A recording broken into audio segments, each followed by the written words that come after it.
Welcome to Your Health is Wealth podcast. The podcast invites you to embrace the profound truth that your health is your wealth. I'm your host, Kristen Burke.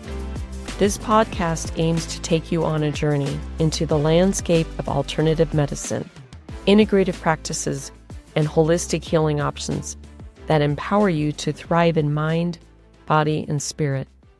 Today in our segment, Episode 5, Fusion of Tradition and Innovation, Holistic Approach to Women's Health, where we delve into the intersection of traditional and modern healing. I'm thrilled to introduce today's guest, Dr. Milan Chvarkar. She's a trailblazer in the world of integrative and functional medicine. With a career spanning over 25 years, Milan has a remarkable journey that started as an entry-level nurse midwife and evolved into a pioneering force in the holistic healthcare. Milan's career began with a deep belief in the innate power of the human body, particularly in women's health and childbirth. Her early training in holistic practices laid a strong foundation for her approach. Over the years, as she transitioned into family practice, Milan experienced the limitations of conventional medicine, often feeling that pharmaceutical solutions were falling short in addressing the root causes of her patients' issues. This realization prompted a significant shift in her career. In 2020, right before the pandemic, Milan earned her doctorate of nursing practice from UC San Francisco and embarked on a new path with the creation of Lotus Integrative Health and Nursing. This transition was driven by her desire to combine traditional medical knowledge with a more integrative and functional approach. Addressing health concerns at the core, integrative and functional medicine, as Milan practices it, blends the best of traditional and modern healing methods. It's about understanding and treating the root causes of illness through a combination of techniques, including diet, lifestyle changes, and alternative therapies. Her approach emphasizes collaboration with a range of healthcare providers from acupuncturists to dietitians, creating a holistic plan that respects and incorporates various modalities. Today, we'll explore Milan's experiences in shifting from traditional nursing to this comprehensive model, the challenges she faced, and the successes she celebrated. We'll also discuss her approach that has transformed patient care, particularly in complex cases like fertility issues, and how she continues to innovate her practices. Welcome, Dr. Milan Chvarkar. Thank you so much for joining us today. It's wonderful to have you on our show. First, can you share a bit about your nursing journey and how your career has evolved over the past 25 years? Hi, thank you so much, Kristen. I'm so excited to be here. It's such a joy to be in healthcare, and I can't believe it's been 25 years. It's been so wonderful to take care of patients and be a part of the healthcare system over the last 25 years. I started my career as a nurse midwife, and I went to Columbia University's program where it's called Integrative Practice. So I have a bachelor's in molecular and cell biology from Berkeley, and decided to enter healthcare as a nurse and became a nurse and a nurse midwife. And about 3 years into my practice, decided I really wanted to expand my knowledge and became a family practice nurse practitioner, primarily working in community health in California's underserved and most sickest patients. And somewhere in that journey, feeling frustrated by the healthcare system and wanting to make more change, I decided to shift gears a little bit and attain a doctorate of nursing practice from UCSF. And this happened right before the pandemic. I thought I would go into management or teaching, but then I just decided to start a business. Wow. That's amazing. So you have your doctorate in nursing? I do. So, nurse practitioner, and you have your experience with community health. So you've reached out and have lifted up the underserved, which is amazing. And also your doctorate in nursing. So you have a lot of experience to bring to the table. With you working as a nurse midwife, And first of all, can you explain what a midwife is before we go on to this next question? Many people may not know what a midwife is and how their function actually. Midwife, we have different kinds of midwives. I'm a nurse midwife, so I have nursing training and midwifery training. And midwife means with woman. And basically midwives have a tradition of women to woman care from many years ago. We have women who would help other women birth at home, but that's evolved where midwifery is a science and we use OBGYN education to care for women before pregnancy, during pregnancy, do the delivery, and then of course do postpartum care. So this can be in the hospital, at home, in a birth center. We work in all different types of communities, different kinds of levels of care, and we work in conjunction with our OBGYN physician colleagues to provide excellent care. And this is the model of care in many other countries. I know firsthand Europe has a midwifery-based model where we provide care from midwives as our first level of care, and then for more complicated cases, it would go to a physician, and if needed, you would have a surgery. But the goal is to give women the most and best care possible during that special time. And I think when you look at the statistics, midwifery care is really superior in providing women's health outcomes, maternal outcomes, and perinatal outcomes. Yeah, I had a midwife with my first child, and the experience was very different than that with my second child. It was more of a nurturing interaction, just as you're indicating. And something just popped into my head. I'm studying Ayurveda, and we talk about the importance of the conception of the child of that day and the energy around the parents. Also, the whole entire pregnancy experience for the mom and the birth process, because that can be very traumatic, not only for the mom, but the child and everyone around it. And so it sounds like with midwifery, did I say that correctly? Midwifery? Mm-hmm. Okay. Yeah. That creates that holistic approach to childbirth. It is. And I think that should be the common way we work with pregnant patients. But our model is the conventional model is very interventional versus letting the natural order of how pregnancy progresses and how delivery progresses. And I'm not saying that people shouldn't have medications, shouldn't get the help that they need. I think the midwifery model is really about supporting women where they're at and supporting them in their best health and really being in tune with what's happening during pregnancy and delivery to get those best outcomes. I think unfortunately, we swing back and forth, and we saw a huge uptake in midwifery care during COVID because people were very scared to deliver in the hospital. And I think this incentivized women to go and get care either from home birth midwives or birth center midwives. And I love that they got a different experience and understood how having a practitioner who really listens and who's really there for you and has longer visits and is present during your labor and delivery really makes a difference. And you talk about birth trauma, and I think a lot of people talk about birth trauma in the OBGYN community. And I think this is something that really needs to be addressed.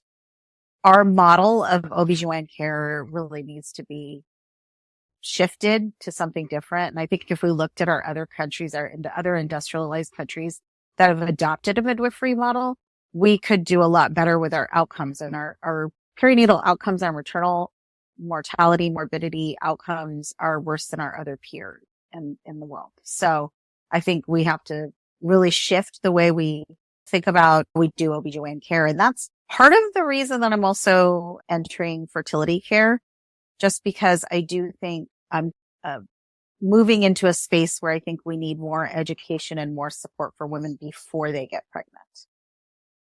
Absolutely. This could be a podcast topic in itself, is trauma.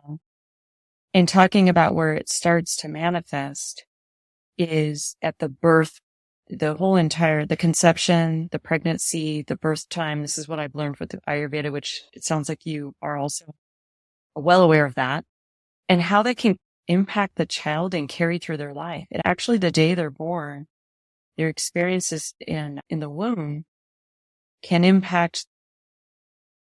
It's almost like they're bringing trauma into their childhood already to start with.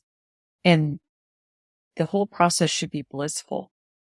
And that bliss is what balances the energy of the child and the mother and the father and everybody around it. So I think you're onto something, and trying to shift that not only with the fertility portion of that, but the actual childbirth process. And that's a whole new niche, right? And maybe we revisit that topic later on as an entire podcast episode. By the way, we didn't plan on talking about this area in depth. It just organically happened. With the midwifery, you've worked both as a nurse, midwife, and a family nurse practitioner. So how have these roles influenced your approach to patient care and eventually shifting towards integrative and functional medicine? Yeah, and I think when I was talking about fertility, I feel like I've come full circle. I started my career believing in the power of women's bodies to be pregnant, to give birth, to heal. And so I had a lot of that. Initial training was really holistic, and then wanting to branch into family care because I saw families in need as I saw women. And of course, women are the powerhouses in families, and they were bringing in their other family members and saying, these folks need help. I decided to go into family practice, but I saw that I started shifting into this disease orientation model where I always joke I was a drug dealer, where I just kept pushing pills and drugs.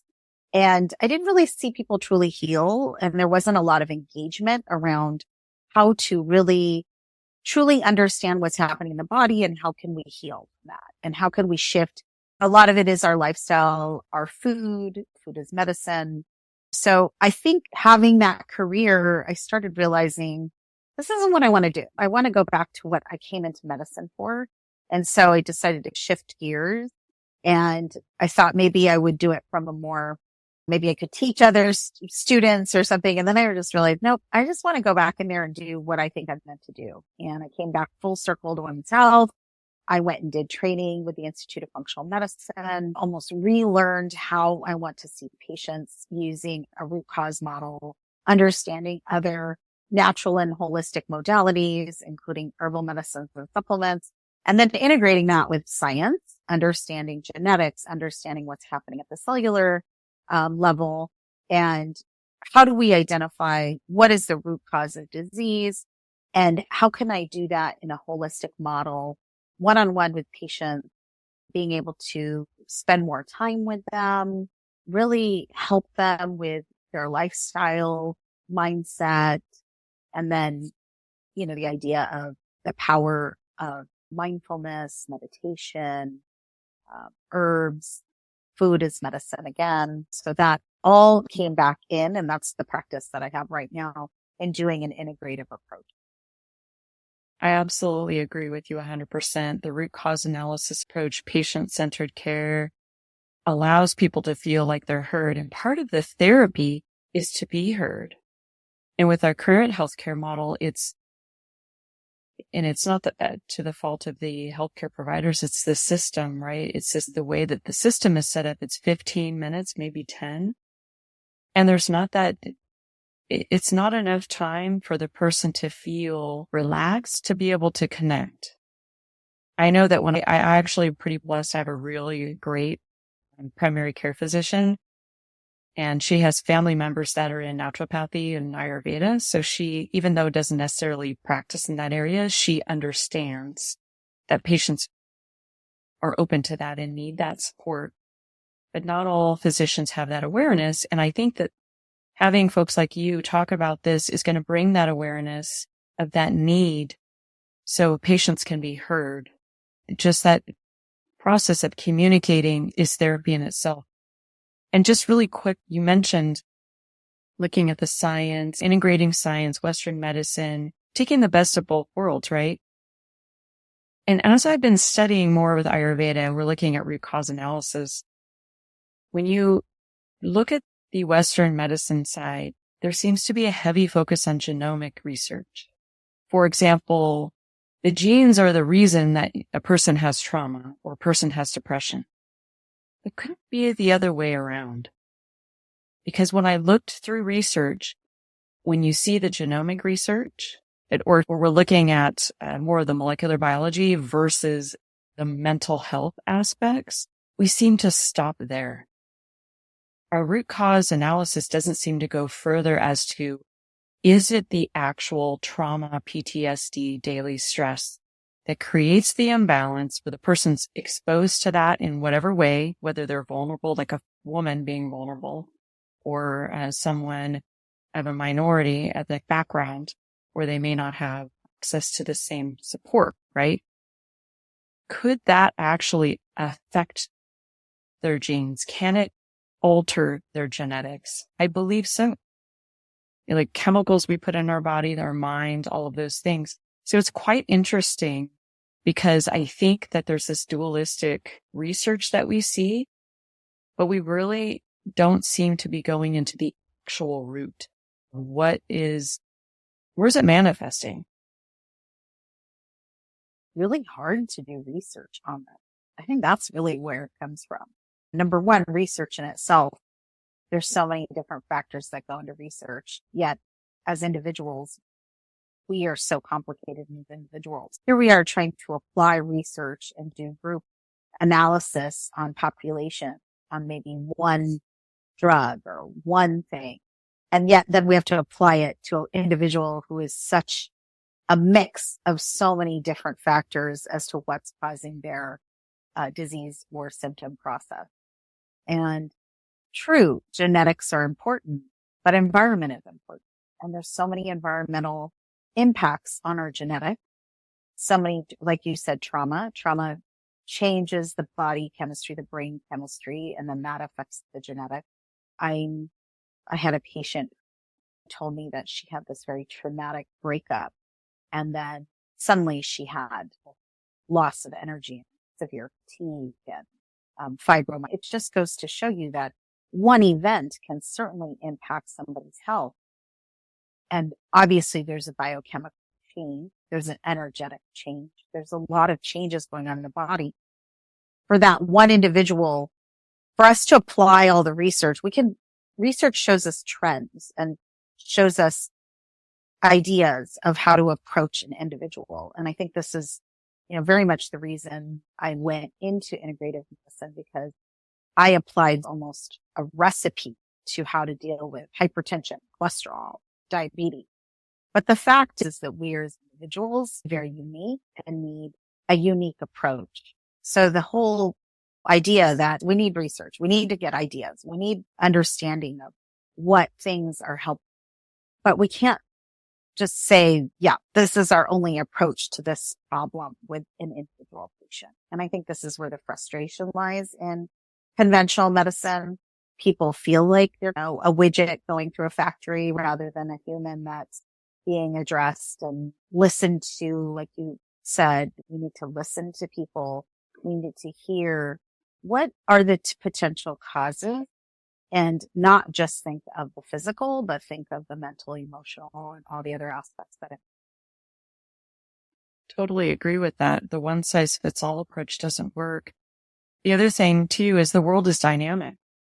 It's always changing as new information comes in. And if you look at the physiology in a person, our physiology is amazing because it works to get to homeostasis all the time, right? It can actually heal itself if you allow it to, if you give it plenty of time to do that. But the body is never in perfect balance. Why?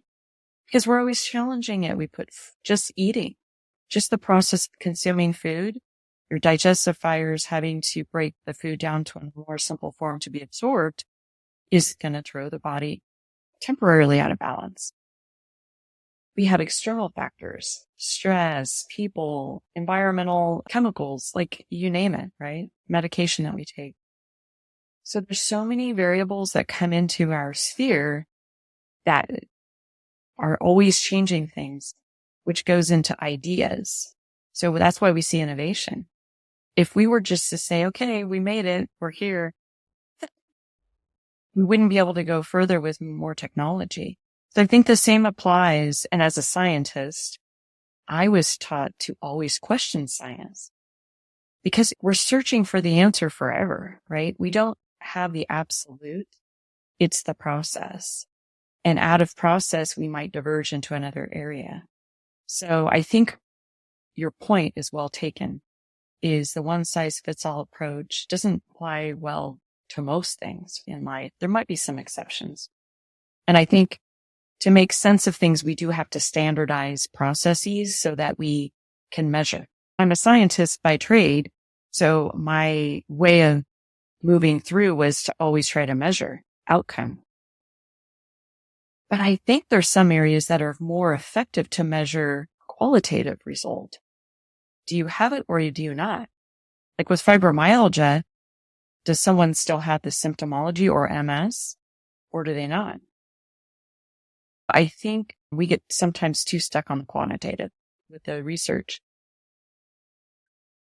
So you went into this already with the transitioning into integrative and functional medicine. And you talked about what motivated you already. Do you want to expand on that at all? What motivated you from traditional nursing practices to integrative and functional? Or already touched on that. Is there anything else to add to it? I think with the advances, and especially not only advances in research, but now with this sort of blooming of AI, I think we will see more individualized concepts of how to give care in an individualized manner so that people are really getting tailored care to them. And we don't have the resources or woman or manpower to do that as a system. But I think computers are going to help us. I think from my perspective, when I look at the future of medicine, I see it as integrative medicine and functional medicine.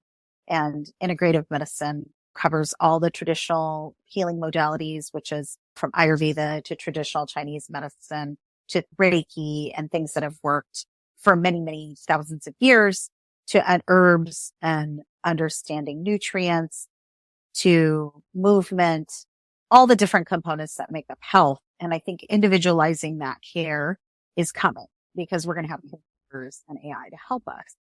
And functional medicine really looks at the root cause at the cellular level and understanding sort of the gut microbiome, the interplay of all the hormones, how is stress and cortisol and adrenal function affecting our health? And what can we do from a behavioral perspective? And then what can we do by giving it what the cells need to actually induce healing? And to your point, healing can happen on its own. We need to give it what it needs, the body what it needs in order to heal. So using functional medicine testing, which is not standardized in conventional medicine. For example, I do gut microbiome testing. That is on the forefront of medicine. We know that the gut microbiome is linked to so many different disease processes, the gut brain connection. And I think as we move forward, because there's so much knowledge and the knowledge is so overwhelming, even as a practitioner of 25 years, I'm constantly learning. I think computers are going to help us speed up the process and really individualize care. That is my motivation to move into this area because I always want to provide the best to my patients.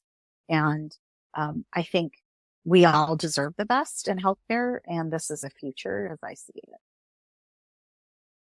I agree with that. And the gut brain axis, gut health, we know that they're connected just like the heart and the brain with consciousness. And we know that our physiology will mirror consciousness level. A lot of folks, it's hard to wrap their head around that term, but they do go hand in hand. You raise the consciousness level, which is essentially reducing the stress. You improve the physiology of the person. You improve the physiology, you help with the mind, which helps with the gut, and vice versa. They're all connected. To explain what functional medicine is, can you briefly explain integrative and also how integrative and functional medicine differ from conventional medicine? So integrative medicine is really including all healing modalities, which are traditional and modern practices, and looking at the best of everything. And we are using research to determine how we're advising patients. So for example, there's plenty of research on how breathing and meditation can improve health. Of course, I'm advising every patient that comes in, we should try to start a breathing practice or a meditation practice. It's not so easy. We're really busy during the day. It's hard to take time out to take a deep breath in and out. It really makes a difference though, right? And we see it personally and we see it in the research. So functional medicine is looking at root cause at the cellular level. What's happening at that cellular level, that hormonal level, what's happening in the communication within the body, what deficiencies are we seeing? How can we really address things from that root cause level? And then the conventional medicine is? I call conventional medicine basically conventional medicine to me is what we're doing in our primary care centers, wherever you're getting help. What is your primary care doctor doing for you? And that may be very prescriptive, giving out medications, doing standardized tests, and not really doing the in-depth analysis of what's happening to you as an individual.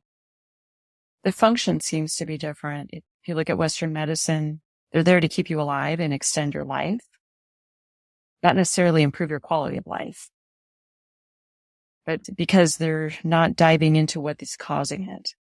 There's theories, but like you're saying, it's prescriptive. We're going to treat it with a medication. And we know that when you give a medication, that actually can alter the DNA as well and create other illnesses. I have a what if flow chart, so I'm a retired forensic toxicologist, so I've seen a lot with that. I think many physicians are trained about what these drugs do, but the reality of seeing what they do in a patient and how they function in their daily life, I don't think that information's available to them. I think if they knew, they could visually see it, maybe things would be very different. Whereas folks in the integrative medicine and functional medicine realm seem to be in a different awareness, I guess you could say. I don't know. It's interesting. I'm going off on a tangent for a second. With functional medicine, the one thing I do know is there's a lot of heavily reliance on supplements. Just got into a discussion yesterday on a social media post where they were talking about the importance of supplements. With Ayurveda, we talk about if you're not able to identify the root cause as to why someone is having a deficiency, you can give them all the supplements you want. That isn't necessarily going to change things. Why? Because usually the predominant issue is the person's inability to efficiently absorb. And there's lots of reasons why someone can't do that. I know there's a time and a place for supplements. But like, for example, if people are taking powdered protein and they want a protein supplement, right? And they're putting it in their water, milk. When I look at the ingredients on those packages, there's a lot of chemicals in there that increase the shelf life on that product.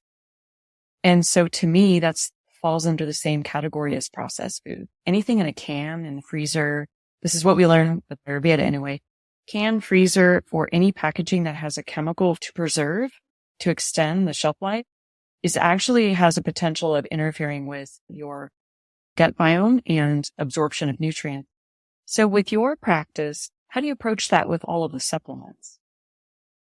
I think the problem is, you're right, there's a lot of preservatives and a lot of supplements, and they are processed. On the other hand, what I'm seeing is a lot of nutrient deficiencies because people are trying to rely on food. And unfortunately, our food is not as nutrient dense as it used to be probably 20, 30 years ago. And this may be why we're seeing a disease. So much more disease.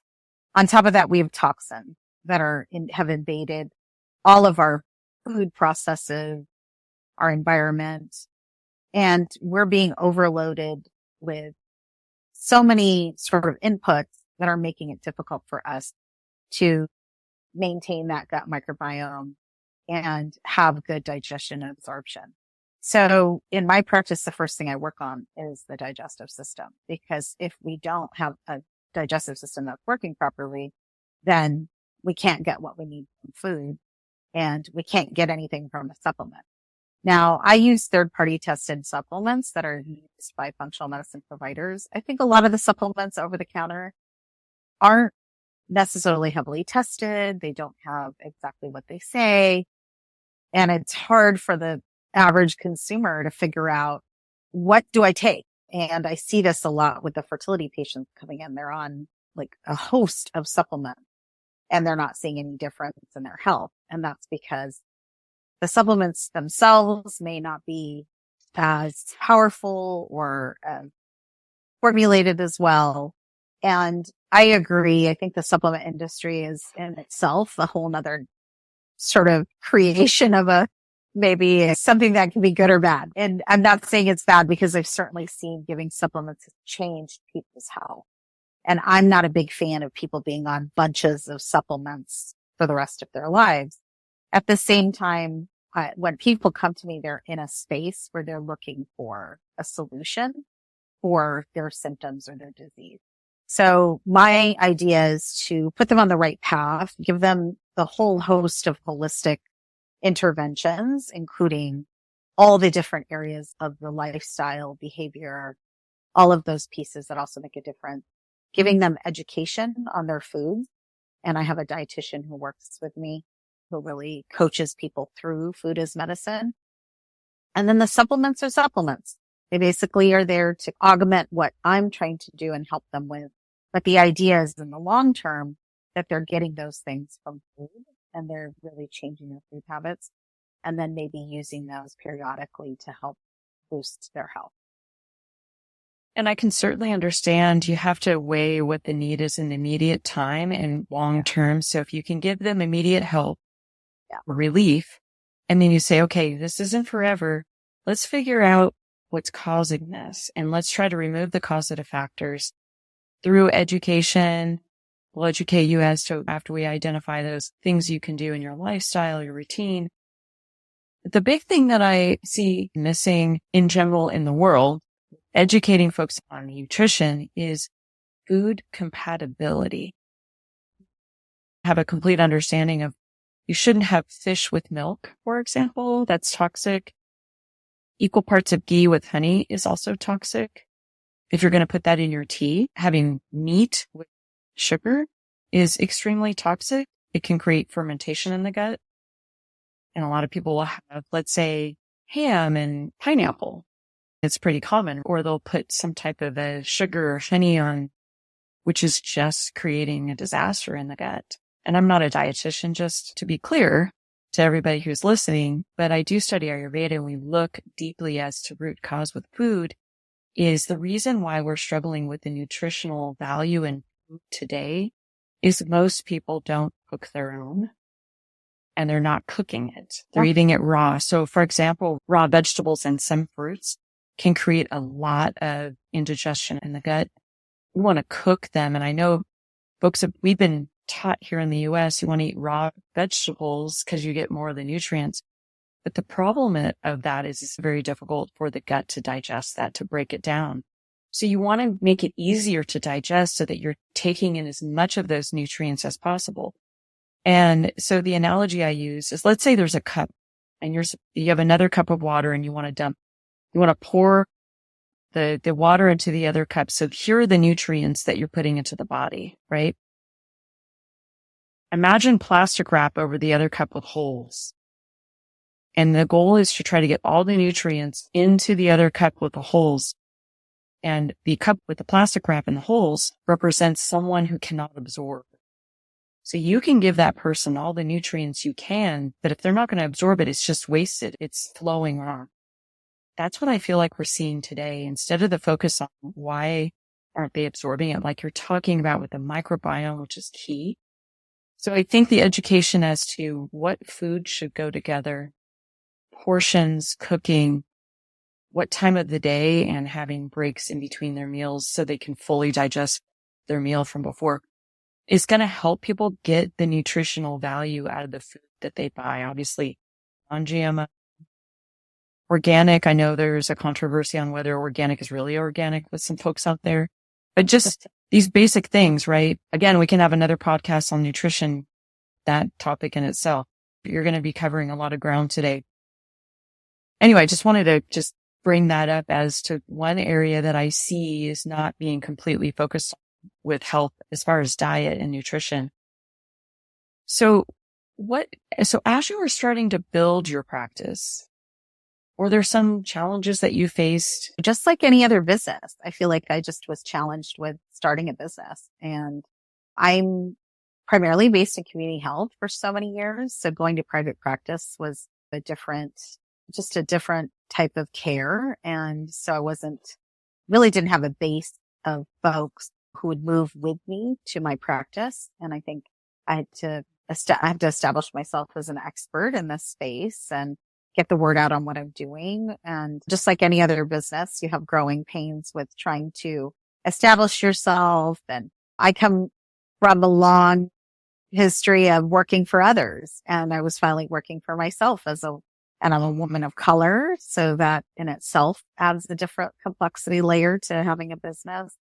So I feel like just like any other business owner who's faced with taking that leap of faith and creating something that's unique and special, and you want to give your services to the world and to your community, it's been an interesting journey, and I've really enjoyed figuring out some very basic things like how to do accounting and how to hire somebody and how to manage the day to day and how to market. I think marketing is always a big aspect of running a business. And then I've really loved networking with so many other wonderful providers and meeting other people who really believe in this sort of healthcare and want to help others the way I want to help women, specifically women. I enjoy working with all my patients, but it's been a joy to go back to women's health and really uplift and give my energy to other women who have been are in the places that I used to be, such as being a young mom or starting a tough job or facing other family issues. And I think, like you said, it's not just about, here's your prescription, you're out the door. I think a lot of people just need someone to listen, to help them understand how they can maximize their health and be the best person they can be in their lives. I agree. As I've been actually doing my own research as far as the business, I can totally relate to what you're going through with how do I market and all of these things. It's a lot. You have to learn. You're the jack of all trades, right? You're having to learn all of that, and you can spread yourself thin if you're not able to delegate. So it sounds like through that process, you were able to learn how to delegate. But going back to the women's health, as I'm doing research, I didn't realize this, but autoimmune disease, just that one area. There's so many different types of illnesses and diseases. The population, 90% of autoimmune patients are women. And a very high percentage of that are from minority ethnic background. And so of course, they talk about genetic connection, but also I think it has to do with the trauma and the stress that goes hand in hand with that and not having access to care. So what you're doing is extremely important and needed right now, especially with what we're seeing going on in the world, and pulling those studies and seeing the majority of the patients are women. And we know that when there's one illness, it can lead to another and another. So when I talk about autoimmune, lupus, rheumatoid arthritis, you name it, there's varying autoimmune diseases. So thank you for what you're doing. Oh, I love what I'm doing. And I have seen a lot of people who move into functional medicine because they're frustrated by their conventional system are autoimmune patients who have either mild changes, mild symptoms. Sometimes I have very severe patients who can't walk in the room or disabled. And there is the potential to reverse disease in auto patients. And it is harder. It is tougher and it is slower, but it can happen. And I have seen it with my own eyes, and I'm shocked by it because these are the cases that in conventional medicine, you're like, oh, we can't do much. We can't do anything. And to see people change their diets and take supplements and start moving and doing things that they feel so motivated to make those changes, to try to change what's happening in the body. And like you said, that genetic expression by changing their environment and changing their behavior. and us giving them the tools they need really makes such a huge difference. And I've seen it with my own eyes, and these are like mini miracles. It's amazing. And if we leave room for miracles, they do happen. And I had fibromyalgia for 25 years. It's not an autoimmune. However, fibromyalgia can lead to irritable bowel, all kinds of other things, which lowers the immune system, which creates an opportunity for autoimmune, right? And I had it for 25 years and other peripheral stuff as a result of that. And doctors said, there is no cure. You're going to be bedridden. Here's where you're going. And the only way you can deal with this is medication. And for some reason, I just said, no, I don't believe this. And I feel that they were telling the truth in what they were trained to know in their area. I sought out different providers of alternative medicine, acupuncture, acupressure, and immediately they did, but they didn't for long, for weeks or months or something like that. But ultimately, it was changing my lifestyle, diet, routine, meditation, and it was reducing stress and all of that. Gone. And when I talked to Western medicine doctors, how did you do this? Even when I talk to holistic, even people in Ayurveda, they know that there's a way to reverse, like you're saying, but there's not very many people where we see that actually occur. And it's the process of allowing the body to heal itself, limiting the interference as much as possible because the body is resilient. And so it sounds to me, you expanded this based on collaboration. The next question is, do you collaborate with other healthcare providers or holistic providers? And if so, can you provide an example of a type of case of a patient where you did collaborate, and how did you work together? Yeah, we don't work in isolation. And I think that's the biggest mistake conventional medicine makes, is people who are in conventional medicine, primarily our primary care providers, they think they're alone. And there's so many different resources, so many other healing modalities.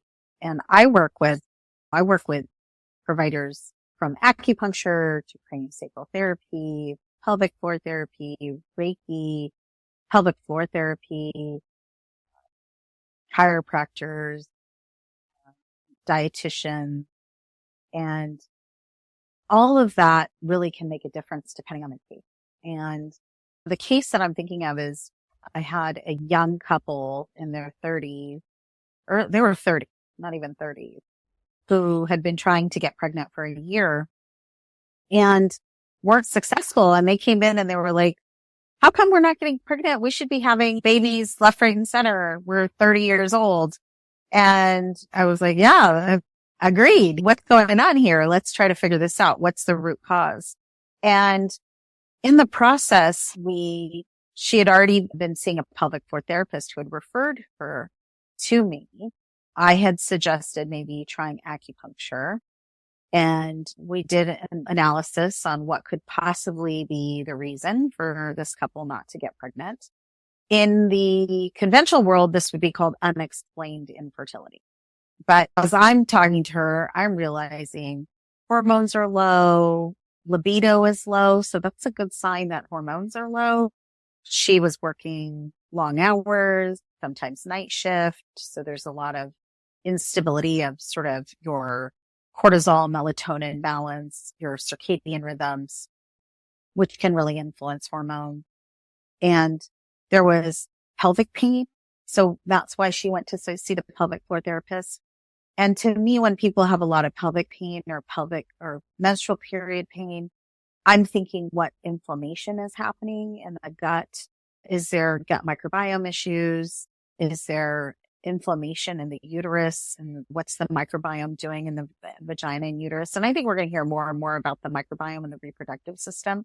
After doing that research, I put her on a gut reset program where we do an elimination diet. We also work on detoxification. We worked on herbs, supplements, rebalancing the hormones. I'm always working on egg quality by giving certain nutrients to help egg quality is based on hormones and nutrients. So we're working on those two things. And then I think what happens in fertility is most folks go in and it's the woman's fault. And so everybody's focused on the woman's health and no one's really looking at the partner. And we're assuming a heterosexual couple, and this was a heterosexual couple.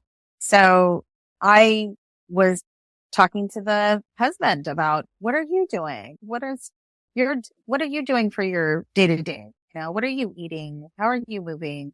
And here's somebody who was young, working really hard, working long hours, wasn't sleeping well, eating out fast food, drinking. So yes, sperm quantity was good, but sperm quality was probably not good. And so we worked on his health as well. And so 6 months later, they got pregnant. And the beauty of it is they also saw, not only did they see the pelvic floor therapist, they saw the acupuncturist, they saw a dietitian, and then during pregnancy saw a midwife and delivered with a midwife. And the beauty of it was there was a networking event and all of us were there and we were all congratulating each other on taking care of this wonderful couple. And the idea is that it does take a village to help people get healthy, especially in the fertility community. I feel like there's a huge reliance on technology and artificial reproductive technology. And I think there's a way to work on fertility in a more holistic way. And perfect to look at the partnership, because we know that there's two that tango here, right? So it's not just a one-sided deal. Great insight that you had to look into that. We did touch about root cause in higher incidence of women's immunological disease, but also inflammatory disease, fibromyalgia, for example. And I touched a little bit about what I felt about that, what I've learned. Do you have other insight you'd like to add to that? About autoimmune disease?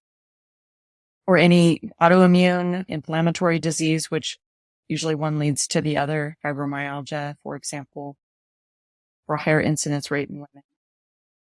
I think very much the same approach as this fertility patient. When you're looking at somebody coming in with a really complex situation, looking at them from what angles do we need to address this? And like I said before, I always look at the gut first, and then really a lot of it is rooted in inflammation and toxins in the body. And so how do we release those? And once I start working on those areas, we see a lot of improvement. But I do feel people need to see other folks to get that healing. And I think I see it as it's not only chemical healing, it's, mental healing, emotional healing, spiritual healing. Energetics are really important. What is the energy of the body? Physical healing. I think this is where your therapists, your PT folks really help, or movement therapists help, because it's also moving energy through the body. I think of things holistically when patients come in, and where do I feel they would get the most healing? So you incorporate the culture of traditional medicine, herbs into your practice. You were talking a little bit about that, the holistic approach. How do you integrate these elements with conventional medicine or medical treatments to achieve the comprehensive patient care? You may have touched on this a little bit with a couple of your earlier responses, but does it also include Ayurveda? Yeah, so I work with all kinds of herbs and supplements, and I think that's where my training was really helpful through the Institute of Functional Medicine. My family's from India. I didn't train in Ayurveda, but I feel like Ayurveda just is a part of my life, because we cook with so many of our practices, and cooking incorporates the spices, herbs, all those incorporate phytonutrients that help with healing. We're always trying to look at the research, look at what we see as helpful. For example, I think something that's gotten a lot of research is turmeric or curcumin. And I remember talking to my mother, and she says, we just don't have a lot of mental health issues in India. And I was like, I'm sure you do. Maybe some of it is hidden there might be some hidden disease there we're just not talking about. But then there was studies that came out and showed that Alzheimer's was really low in India, probably related to curcumin, or was related to curcumin. And I think a lot of curcumin started getting a lot of research about what things can it help. And interestingly enough, when I'm cooking, or I learned cooking from my mother, she says, "Oh, you always put a pinch of this in." It was curcumin. I said, "Why? It doesn't really have much of a flavor. It doesn't, I don't know. We just always put curcumin in everything."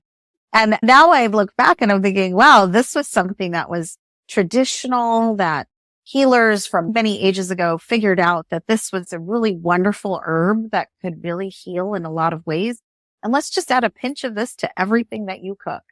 And a lot of our Western foods don't have a lot of herbs and don't have a lot of spices, and all of those are truly healing.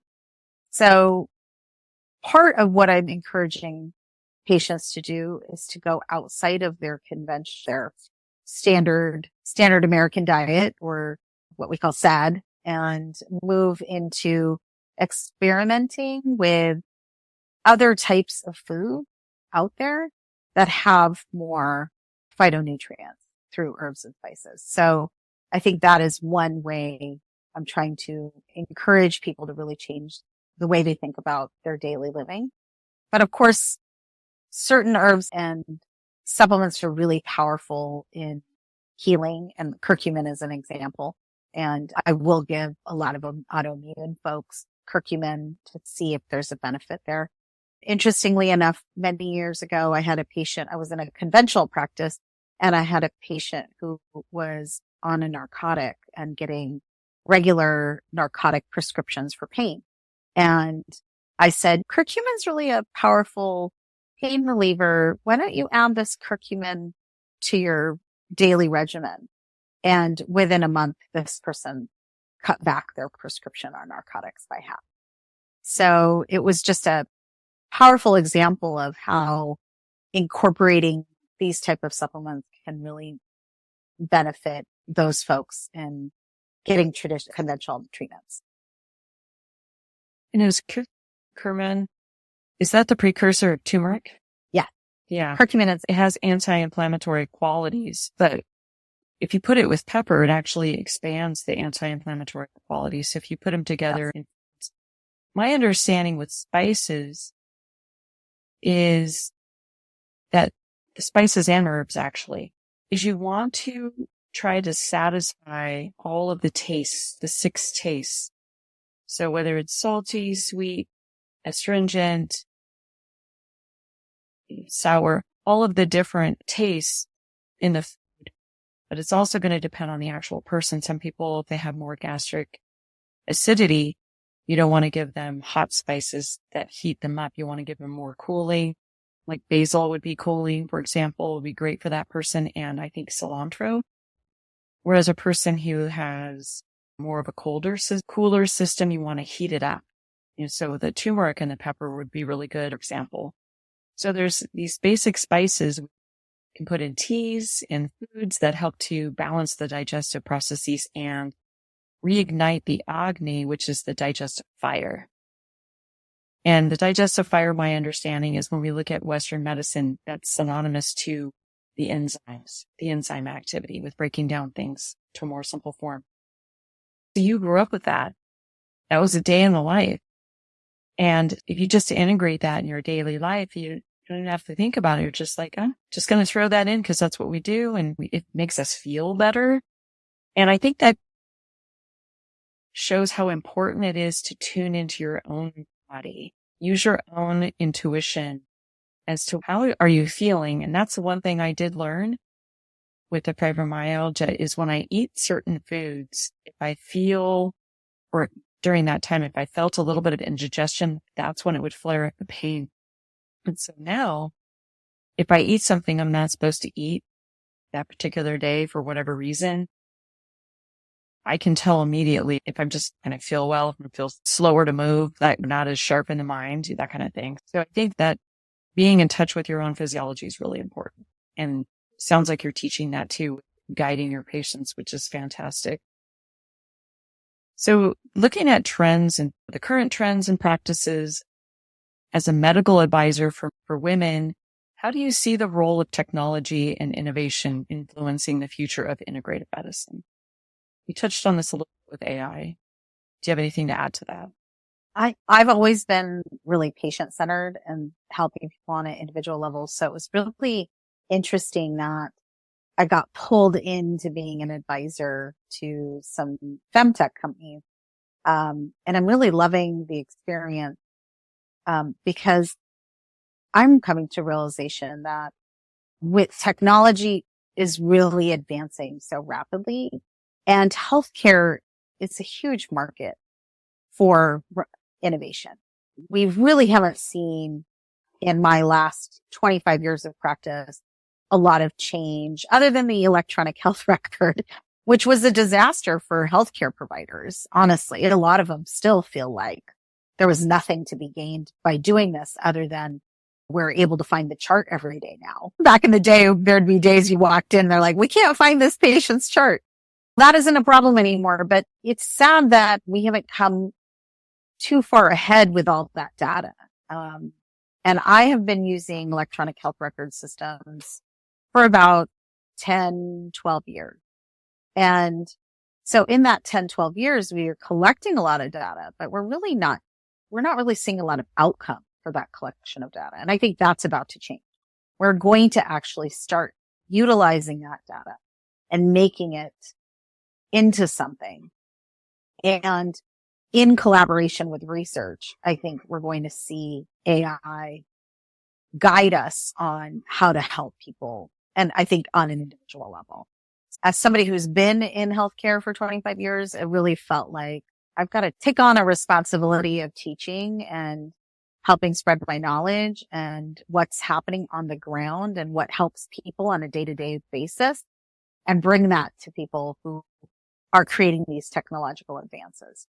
Because our best technology is going to come from people who really understand what the average person needs on a day-to-day basis. And coming up with some fancy app or some fancy device that really isn't helping somebody on their day-to-day is really not going to be helpful. And I see that when I talk to founders in networking events, that they haven't completely thought through their product. And so it's been fun to tell people, educate people, question people about what they're doing, and make them think about, you can't just create technology for technology's sake. You really need to think about the consumer. And insurance companies, and I don't want to get too much into insurance companies because I know our insurance system, there's a plethora of people who have issues with our insurance system. But I do think that between the insurance system and have made it difficult to innovate and improve health in our country, but it's also people in the health industry. We just aren't really open to change. And I don't know what it is about the culture of healthcare that I haven't been able to put my finger on it, why we are so resistant to change. And I haven't really seen a lot of change. So I think, and as somebody who's a change maker, it's always been really frustrating for me. And it's one of the reasons I went into integrative medicine, but I also think it's one of the reasons I'm starting to move into being an advisor for these companies, because I do see the future of medicine is going to be vastly different in the next 10 to 15 years than what it's been ever before. I think you're right. And I think the key is listening to what do patients and clients want. Not building technology for what you think would be beneficial. And if someone has been that patient or client and they hear where the challenge is going through the system, which is completely segmented, no one's communicating. There's a delay in seeing people. You have to jump through 20 hoops to get to that specialist. When you're like, you know what, forget it. I'm just going to streamline this for myself, pay out of pocket and go see this person that I need because I know what I need. These people don't know what I need necessarily. And with the insurance company, that guides that path. That's the issue, I think, with, and I don't know this as an answer, I'm only guessing, is why are we not evolving? I've mentioned this many times on my podcast. When we continue down the same path and we see the same results, or they get worse. Isn't that like the definition of insanity? And so if we just take a step back and look at the system, and we look at how many people were ill 2 decades ago, 3 decades ago, how many people are ill now? How's it working for us so far? The Dr. Phil quote, it's not working. And so I think because we have a standardized, heavily compliant adherence with this system, right? Not a lot of wiggle room, especially if you're accepting insurance payment. How do you pivot? How do you break that mold? And so I think the way to break the mold is don't be a part of it. Thank you very much. Let's look at something else and create what you're doing. Although maybe some of these types of services aren't covered under insurance, there could be other potential funding mechanisms to pay for the services for those people. And I think it really goes down to what's important for that individual patient or client. Do they consider their health as their wealth, or is it secondary? And so that's where people will decide where to put their money. In the scheme of things, trying to get my hair done, or should I try to figure out what's going on with me inside? And this is the thing that I also talk about, which I'm sure I'm preaching to the choir, is when you heal the inside, it affects the outside. As we get older, especially as women, this is our template, right? That people come in contact with. We want our hair to look nice. We don't want our wrinkles to show as often. So I just gave up on that. I use good skincare, but with the Botox stuff. And I actually feel like I look better without it. That's my opinion. Maybe other people have a different opinion, because I worked on the inside. And then your skin tone and the glow that people have reflects that inner working, not only with the physiology, but also the mind and the spirituality like you're doing. So the fact that you're bringing that all to the table, I think is just absolutely key to changing the world, or changing this system, at least in the state of California. Talking about like the integrative medicine, you volunteer your time at UC San Francisco School of Nursing. So how does teaching other nurses, especially with introducing integrative medicine and functional medicine to them as you're within a Western medicine core, how do you communicate your knowledge, your wisdom as to this process and lessons?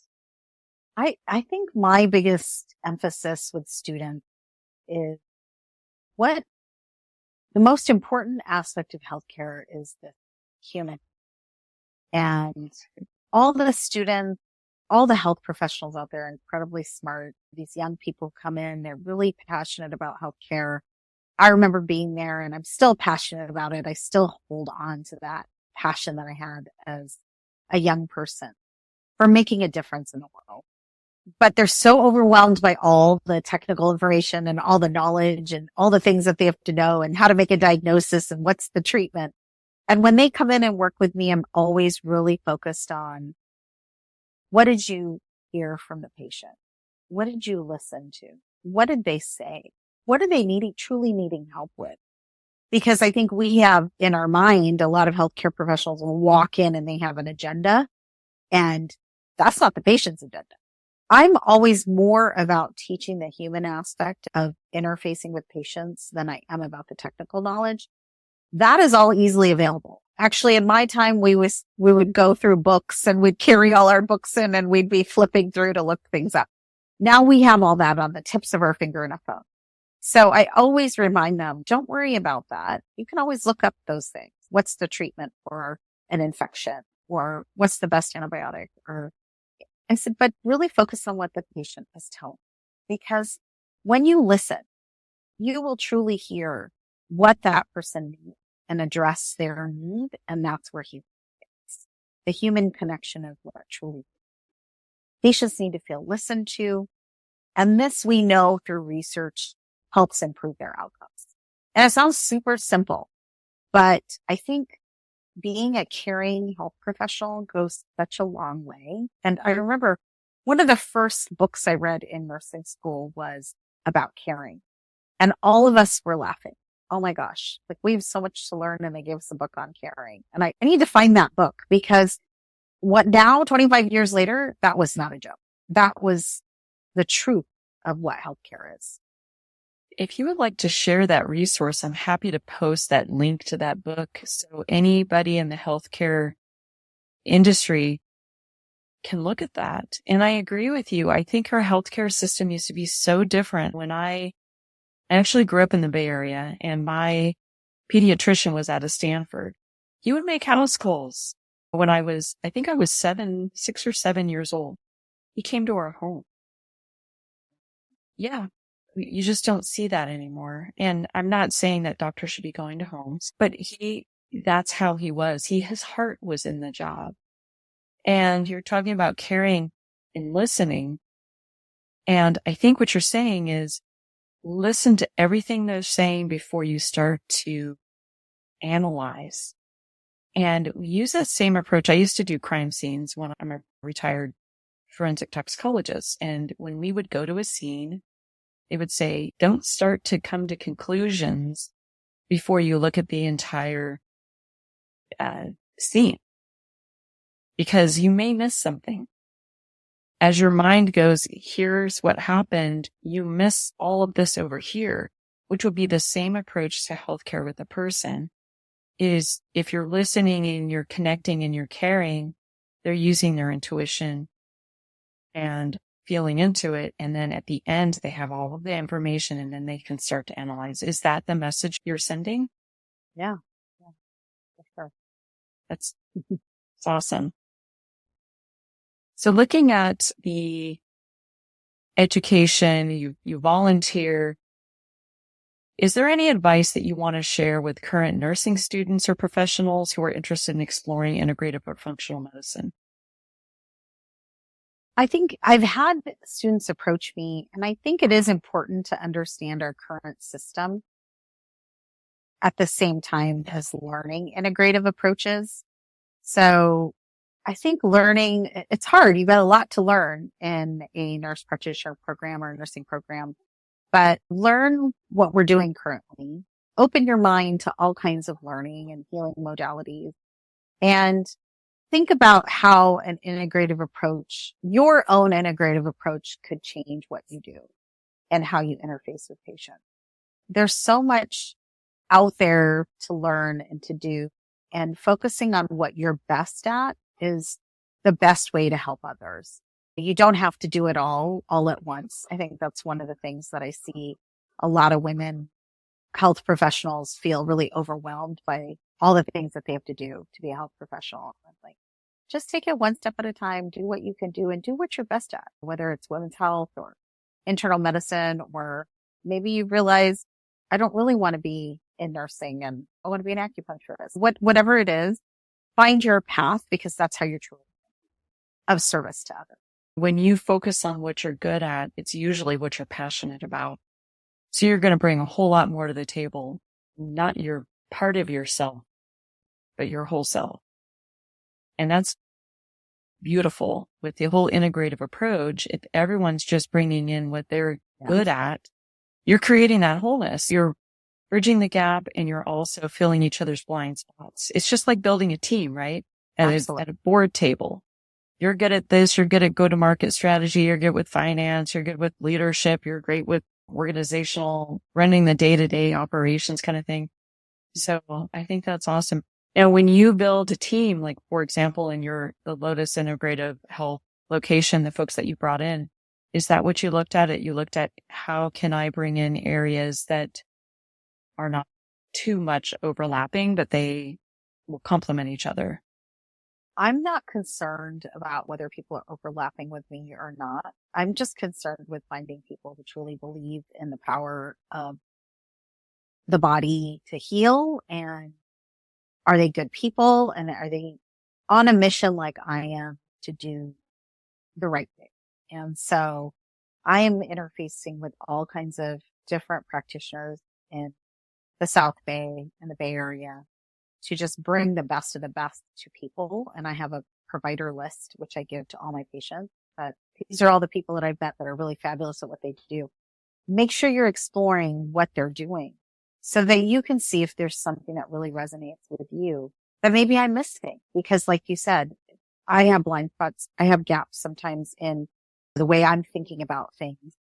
And I'm really looking to the patient to tell me what they're looking for. Because if I sit here and put my own agenda on somebody else, I'm not getting what they really trying to open and widen people's perception of what you.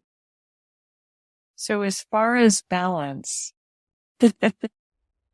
how do you balance your professional responsibilities with personal life, given that you have an extensive role with commitment to your volunteering with UC San Francisco, you're mentoring other nurses, and you have a practice that is probably takes up a lot of your time, and also helping as a consultant for new health tech startups.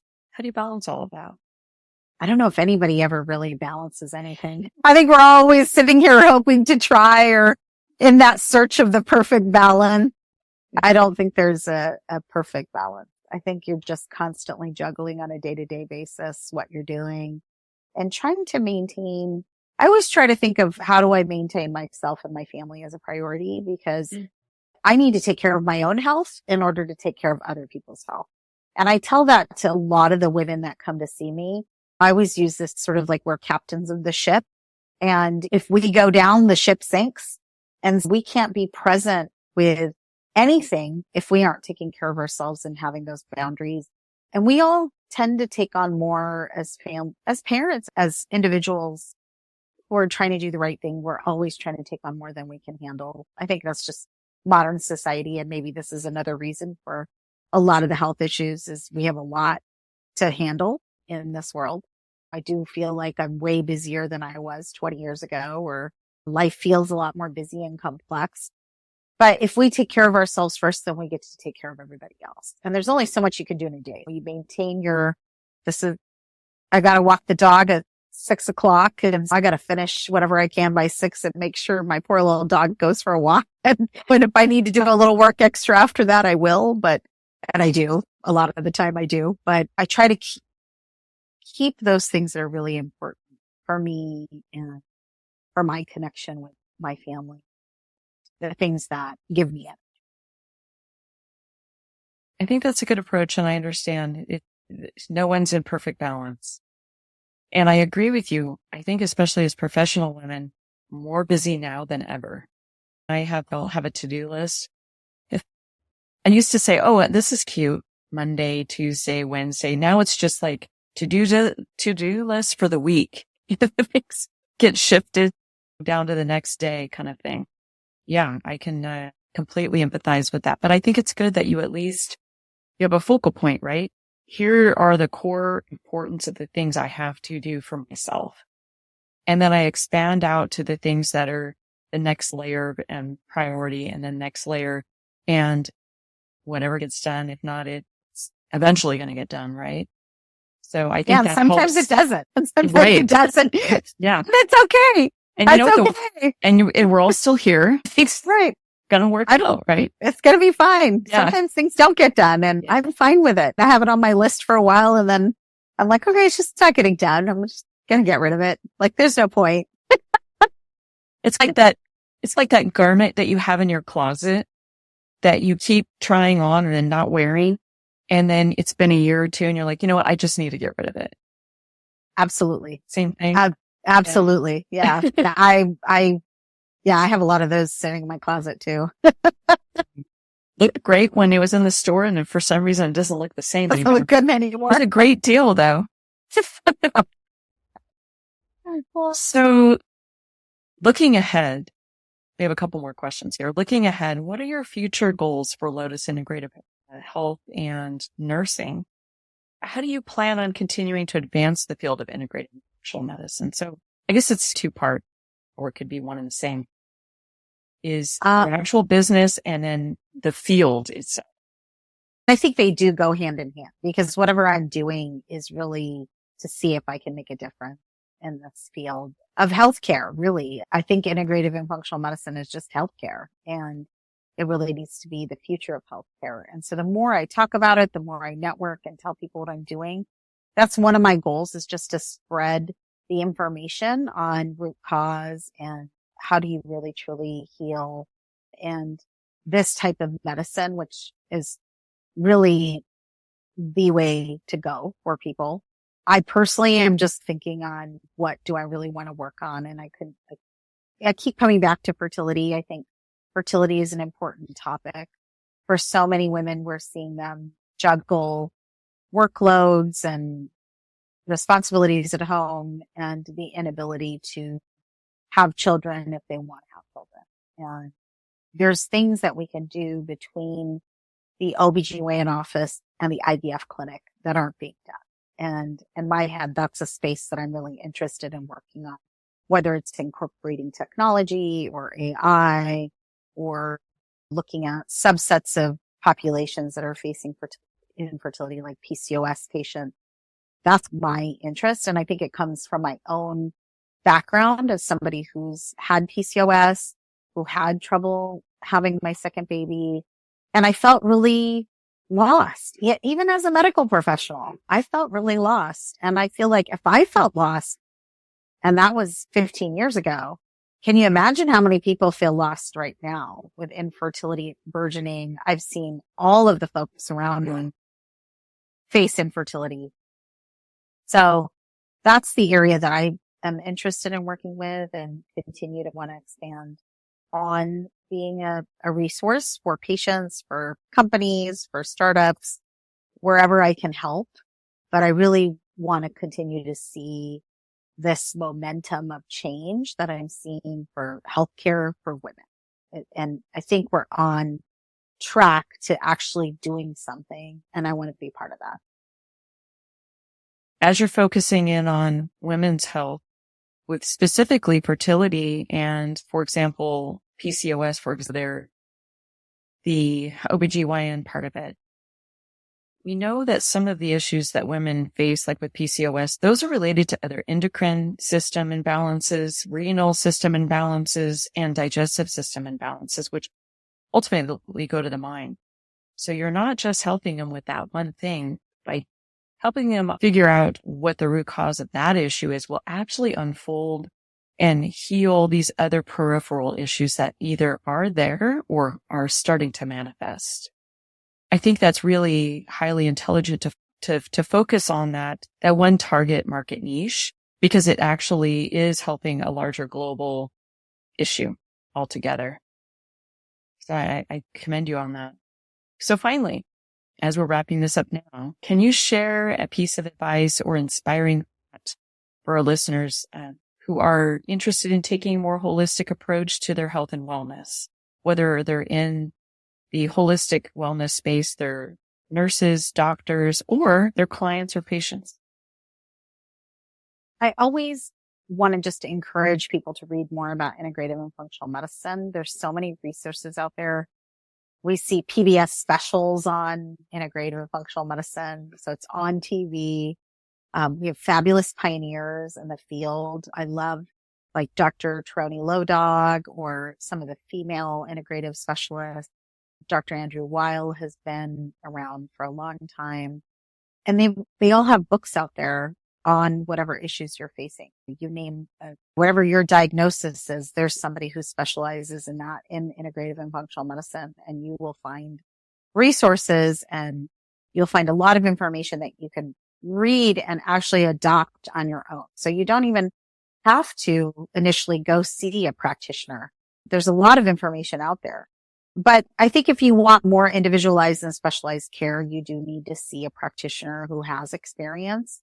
And I trained with the Institute of Functional Medicine. I think they're a fabulous organization. They've really created a curriculum that is really tailored to helping those of us in conventional medicine take that leap in integrative medicine, functional medicine. And they have a practitioner locator on their website, ifm.org. And that's how many people can find me. And that's how a lot of patients find me. I think you can still see your PCP and your conventional medicine provider and see a functional medicine provider and get a lot of value in that. I have a lot of patients who do their primary care through their conventional system in the Bay Area. And I am helping give them that holistic, wide view of all the different healing modalities and all the things that they could be doing to improve their health. And yeah, a lot of conventional medicine folks. I was one of those. I was the skeptical conventional medicine provider. What is this functional medicine stuff? What is this integrative medicine?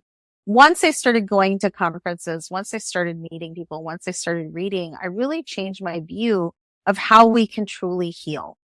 And now that I've been doing it for 4 years, I can actually see it in practice, and it blows my mind every single time how people are getting better using this approach. But people have to be patient. You have to do, it takes a lot of courage and energy for patients to do some of the things that I ask them to do. It's not just taking a pill. It's not just taking a supplement or herb. There's a lot more to it than that. But the biggest thing that I teach is to have faith and honor your body and to love yourself, because I think we're so hard on ourselves that we're not doing these 10 things. And self-compassion and love goes a long way to really healing, truly healing, and changing the conversation that your mind, body, and spirit are having with each other.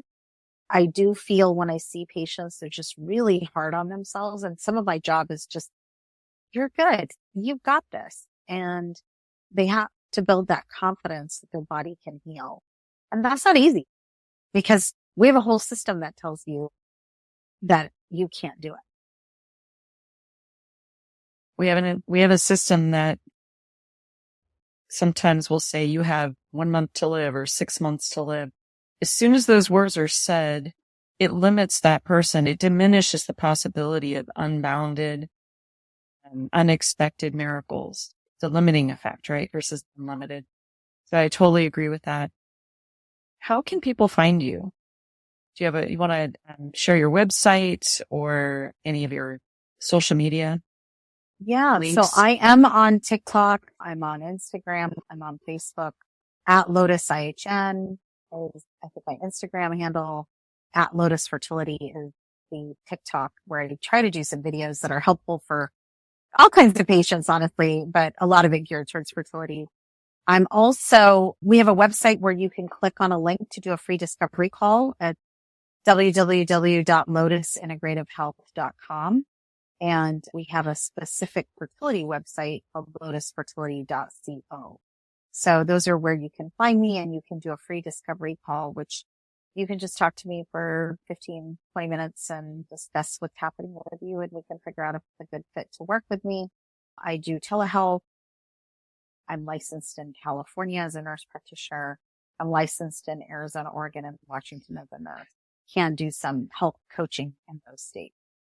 So that's where people can find me, and I'm always here to help.